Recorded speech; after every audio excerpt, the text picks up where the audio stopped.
In this week's Primetime Living, produced in partnership with the Maryland Department of Aging and its Maryland Access Point service, we're joined in the studio by Erin Pasock, owner of Nutrition by Erin.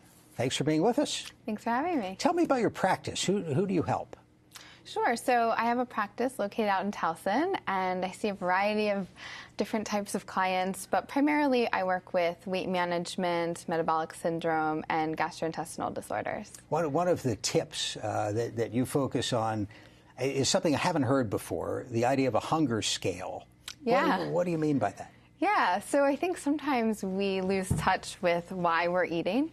And so often people all day long, they're craving food and they're always wanting something after they just ate, and they're not really in tune with their hunger. So there's a scale you can use on a scale of 1 to 10, and basically 1 would be rock bottom, you can't even stand up straight, you're about to pass out, you're so hungry, your stomach's grumbling.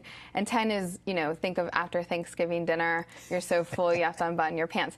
Okay, so somewhere in between, we should probably be about a 3 to a 7 if we're trying to really make sure our hunger is in check throughout the day. And so not overfilling, but also not letting ourselves get too hungry. Unfortunately, very few Americans get down to a 1. So, I mean, how much are we eating just for something to do? Yeah, so that's a common question I ask people is, what type of eating habits do you identify with? And so, there's this combination of emotional stress or even boredom eating that's occurring all the time. And we've become a society that seems to be addicted to snacking. And so it's just eating all day long and never really getting to that point of, okay, maybe I am at like a 3 and I'm ready to eat a meal and feel satisfied. Instead, it's just constant, grazing. So you should really think about it in those terms before you eat anything. How hungry am I really? Right. So it is tough to be mindful. We go throughout our day and we just do our daily routine. And when we eat, we're often doing 10 other things at the same time. I know I'm a victim of that too. And so it is hard to cue in with how do I feel right now, and do I feel hungry? Am I feeling stressed? Am I just feeling overtired and I'm craving sugar to boost up my energy? So it is hard to be mindful, but it's something that you can kind of tune into if you're more aware of it. One of your tips for making sure that people eat a balanced meal is to start with the veggies, the non-starch veggies. What's the idea? Sure. So, there's something called the plate method.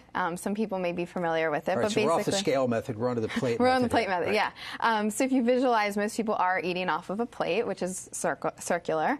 And if you cut that plate in half, 50% of your plate should consist of non-starchy vegetables. Most people, it's an afterthought. Oh, yeah, I'll have a little bit of veggies on the side. But really, half your plate should be veggies. And so the concept of that is, veggies are packed with nutrients, packed with fiber, low in calories, going to help to fill you up and also help keep your waistline down so you're not overeating some of the other more dense items. Is your suggestion to literally eat the veggies first, or just think about it first in putting together a plate? I think the concept is more around when you're putting your plate together. Okay.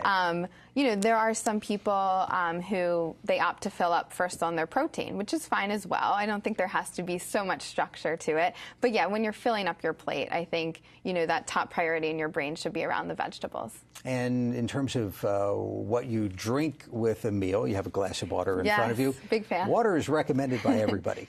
Yeah. It's free, it's just what our cells need to stay hydrated. I think the one biggest thing I see people change that makes the biggest difference in how they feel and also on achieving their health goals is getting off any sugar or sweetened beverage. In terms of older Americans, older Marylanders, if you're in a setting where it's sort of an institutional food service, you're going to see a lot of fried foods. I don't know if that's still the case, but it's easy, and that's something you like people to avoid.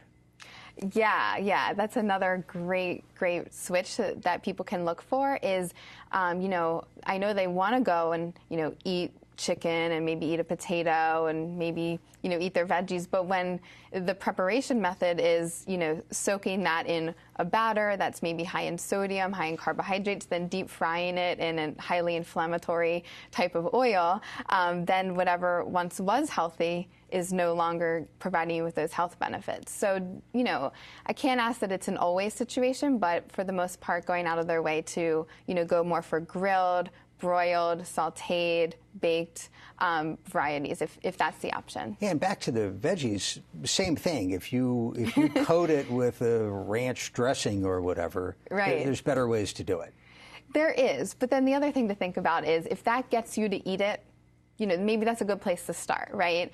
I don't support that, but I think if you need to put some dressing, or some kind of a dip, if that gets you to consume it, then maybe limit the portion a little bit. But you got it, yeah. All right. Let's take a phone call. Cecil County, this is Derek. Derek, thanks for the call. Go ahead.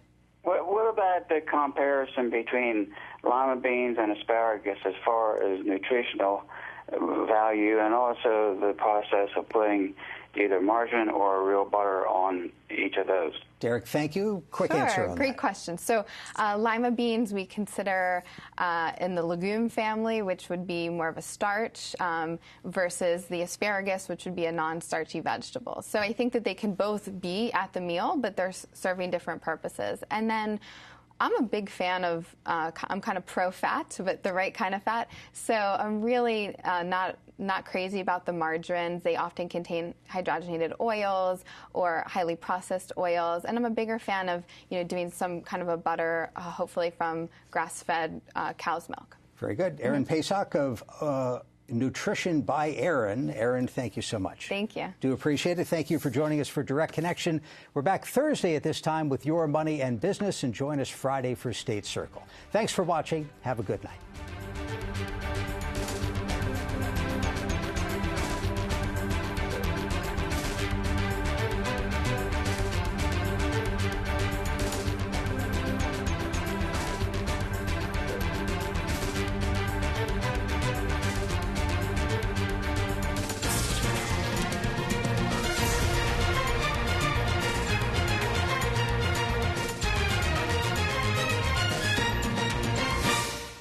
This program was made by MPT to serve all of our diverse communities.